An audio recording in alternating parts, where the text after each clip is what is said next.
Vamos a hablar hoy de neuropatías ópticas tóxicas nutricionales. Voy a compartir pantalla y soy el doctor Adolfo Güemes, que hago oftalmología pediátrica y estrabismo y neurooftalmología. Trabajo en consultorios oftalmológicos. Hice fellowship en oftalmología pediátrica y estrabismo en el año 96 al 97 y en neurooftalmología del 97 al 98 y desde entonces trabajo en consultores oftalmológicos. Entonces vamos a ver que la vía visual anterior es muy vulnerable, sensible, así como es sensible a la parte de isquemia y de irrigación, especialmente mayores de 60 70 años de edad, en algunos que tengan factores predisponentes. También vemos que la vía visual anterior es vulnerable al daño nutricional y por químicos. Esto ya se sabe hace muchos años. Tenemos libros desde el año 1887, el libro de Becker, donde ya describen exactamente igual de lo que vemos hoy en día, cómo es una neuropatía óptica tóxica nutricional, donde describen hasta incluso el campo visual que ocurre en estas patologías, bien seco-central y bien simétrico. Ya hace casi 150 años que lo habían descrito muy bien y ya sabían que era por abuso de alcohol y de tabaco. Entonces, esto ocurre en deficiencias, sobre todo nutricionales severas. En Cuba, en la década del 90, se vio podemos decir una epidemia, porque había muchísimos pacientes con una alteración visual severa bilateral y que inicialmente fueron estudiadas por neurooftalmólogos que fueron ahí desde Estados Unidos y vieron que el problema era un déficit de vitamina B1. Y cuando es más grave, esto lo vi yo alguna vez en India, puede ocurrir una queratitis, sobre todo déficit de vitamina A, donde se ve en la córnea una alteración más bien central o paracentral de la córnea, son como si fuera una protrusión blanquecina, que se ven como varias lesiones que sobresalen, o sea, como lesiones de hiperkeratosis bien blanquecinas que marcan esto. Y eso es muy característico de déficit de vitamina A. Pero es raro de ver, en general también puede afectarse cuando hay un déficit nutricional severo, neuropatías periféricas de mucosas a nivel cutáneo, por déficit de vitamina, sobre todo C, como ya está descrita hace muchos años. Las neuropatías nutricionales requieren meses, no es una neuropatía aguda, así que es muy importante en el interrogatorio saber desde cuándo el paciente perdió visión. Suele ser insidiosa, sin dolor, lenta y suele llevar meses para que esto ocurra. También se ven a déficit de vitamina B12 y anemia pernicioso con estados nutricionales normales o un déficit de vitamina B1, como el que hablamos antes en la década del 90 en Cuba, que después con la alimentación con arroz fue en algunos casos reversible. La recuperación, digamos, la exposición es aguda o crónica, depende si hay déficit nutricional o si además hay un agente tóxico. Y en algunos casos puede recuperarse la visión en caso de que se haya suspendido sin haber hecho un daño irreversible en el nervio óptico. Vemos que, por ejemplo, en las neuropatías tóxicas alcohólicas ya suele ser irreversible, aunque los pacientes hayan dejado digamos, el hábito de tilismo, y ya por más que uno lo deje, ya la lesión es irreversible.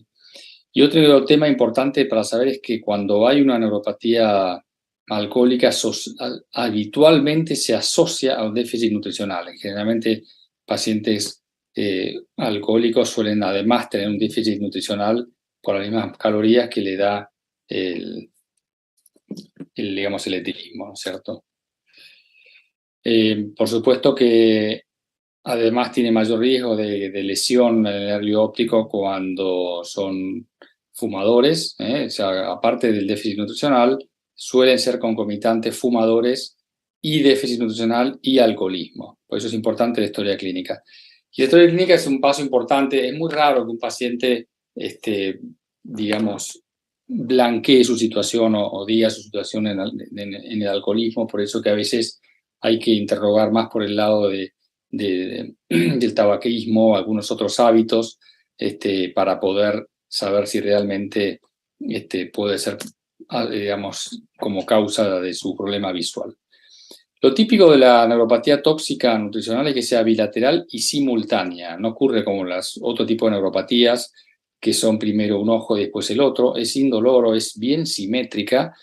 Y la discromatopsia es un signo bien temprano. Los pacientes a veces directamente en el interrogatorio dicen que ellos ven una desaturación del color, especialmente en el rojo. Podemos interrogar ese tema en los semáforos, etc. Y por eso que la tabla de Ishihara es algo que nos va a dar rápidamente uno de los signos clínicos del paciente que tenga una neuropatía tóxica. Con excepción del metanol, que es algo muy grave, la disminución de la calidad de visión y el déficit visual, que es menos de 20/400, generalmente los pacientes a veces mismos refieren que tienen como una nube, una niebla a nivel central. Vamos a ver que es una declinación progresiva, pero bien central. En los campos visuales se ve que es algo bien central. Y como les dije, la declinación casi siempre es progresiva, es lenta, lleva meses, nunca menos de 3 meses, salvo una intoxicación con metanol, que ahí sí, en esos casos, como ya han habido casos policiales, es una disminución rápida. Pero habitualmente es una disminución progresiva, lenta, en los dos ojos y que lleva generalmente 3 meses. Lo típico es un defecto, y esto es característico, por eso que acá ayuda mucho el campo visual, es un escotoma seco central bastante o muy simétrico. A veces se decía como en dedo de guante, porque a veces rodea la parte de la fijación central. Es importante siempre en todos los pacientes, sobre todo si uno está investigando causas de alteración del nervio óptico, chequear las pupilas. Y vamos a ver que acá las pupilas son reactivas sin defecto pupilar aferente relativo, porque la principal característica de esta alteración es que es simétrica, es bien simétrica, con lo cual el efecto pupilar aferente nunca va a estar presente. Puede ser que sean más lentos, y en casos muy agudos donde hay un envenenamiento con metanol, ahí sí ya directamente las pupilas son no reactivas. Pero en general, lo clásico es un paciente que tiene una neuropatía tóxica, alcohólica, tabáquica, tiene pupilas reactivas y sin defecto pupilar aferente relativo. Así que acá nos ayuda muchísimo más el tema de la tabla de Ishihara, con su defecto en la visión de colores, que el examen de las pupilas, que de todas maneras hay que hacerlo. Las pupilas inicialmente son normales o levemente hiperémicas. Recién en estadios muy tardíos va a haber un grado de atrofia de papila. Por eso es que el examen de fondo de ojo va a ser también otro de los casos a diferenciar con los otros grados de causas de neuritis óptica, porque vamos a ver que el nervio óptico es totalmente normal y no podemos pasar totalmente desapercibido como ningún tipo de lesión a nivel del nervio óptico. En la electrofisiología, si uno pidiera esto, vamos a ver que hay una disfunción de conos, y en estadios tardíos, no tanto iniciales, puede haber una reducción de la amplitud en el potencial visual evocado. ¿Con qué voy a diferenciar una neuropatía tóxica nutricional? Lo voy a diferenciar con cualquier causa de pérdida de visión bilateral simultánea que no mejora con corrección óptica, con un fondo de ojo normal. Acuérdense que si bien en las neuritis ópticas puede haber un fondo de ojo normal, va a ser unilateral y sí va a tener un defecto pupilar aferente relativo. Acá es bilateral y por lo tanto podemos no ver nada en los nervios ópticos.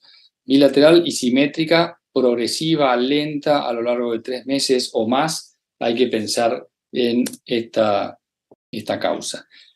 Los diagnósticos diferenciales, vamos a ver que puede ser la neuropatía óptica hereditaria, que también es bilateral, también es bastante simétrica, pero suele aparecer, es autosómica dominante, o sea que ahí hay antecedentes familiares, y ahí ya la atrofia óptica es un signo temprano, así que no vamos a ver nervios ópticos de coloración normal.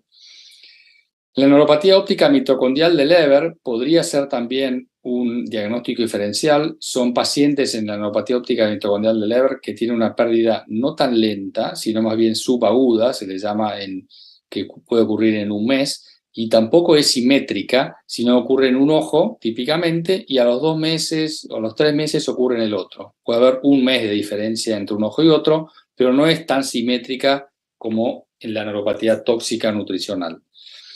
Y otro diagnóstico diferencial son lesiones compresivas o infiltrativas a nivel cerebral. Tumores, por ejemplo, tumores de hipófisis que van a producir una compresión a nivel del quiasma, también van a producir una disminución bilateral que puede ser simétrica, pero a diferencia de la neuropatía tóxica, en las compresivas el campo visual va a ser diferente porque no va a ser tan escotoma secocentral simétrico, sino que va a haber cierta simetría entre el campo visual, entre la lesión del campo visual de un ojo y del otro, y además suele haber ahí sí una atrofia, van a haber una atrofia de papila simétrica o no, generalmente puede ser más bien temporal en la papila o más difusa, pero ya cuando hay déficit pueden ver una atrofia de papila que en los estadios iniciales de la neuropatía tóxica la van a ver normal. Por supuesto que cuando la neuropatía tóxica alcohólico-tabárica, que ya lleva unos meses o años, entonces ahí sí van a ver la atrofia, pero va a ser una atrofia difusa, al revés que las lesiones compresivas en el quiasma. Este es un paciente que había sido estudiado por glaucoma de baja presión, tenía una atrofia de papila, como ven ahí, más bien temporal, y tenía un escotoma secocentral, fíjense que es bastante simétrico, si no es exacto, es bastante parecido en los dos ojos. Se le pide a un paciente joven, que es el otro punto importante en la neuropatía óptica de Leber. Son pacientes que tienen en general, ocurre a partir de los 15 años de edad en adelante, si bien es cierto que hay casos descritos desde el inicio de neuropatía óptica de Leber en pacientes de 70 años de edad, lo habitual es que ocurra en la segunda década de la vida, cosa que no ocurre así en las neuropatías tóxicas alcohólicas, que puede ocurrir en cualquier momento de la vida. Típicamente el Leber ocurre a partir de los 15 a los 25 30 años de edad. Lo más común es que ocurra antes de los 20 años de edad. Acá vamos a ver las lesiones en el OCT de este paciente que tenía una neuropatía óptica de Leber. Y el otro diagnóstico diferencial va a ser con lesiones inflamatorias o desmineralizantes que empiezan en los dos ojos. Entonces, eso es lo que nos puede llegar a confundir, ya que también estas lesiones inflamatorias pueden ser bilaterales, pero como la sífilis, sarcoidosis o vasculitis sistémicas, acá vamos a ver en el fondo de ojo otras alteraciones a partir de, no solamente en el nervio óptico, también de lesiones vasculares. En la sífilis por ahí vamos a ver también algún grado de digamos, vitritis o inflamación posterior, y en la sarcoidosis también, y suelen no ocurrir en forma tan simétrica como ocurre en la neuropatía tóxica alcohólica. Otro diagnóstico diferencial con la tóxica alcohólica es la neuropatía autoinmune, que acá también puede ser bilateral y simétrica, pero acá la característica principal es la fotofobia. Son pacientes que tienen una gran fotofobia, cosa que no ocurre tanto en la neuropatía tóxica alcohólica. Casi les diría que es la principal característica. Son pacientes que tienen o hipotiroidismo, alguna otra enfermedad autoinmune.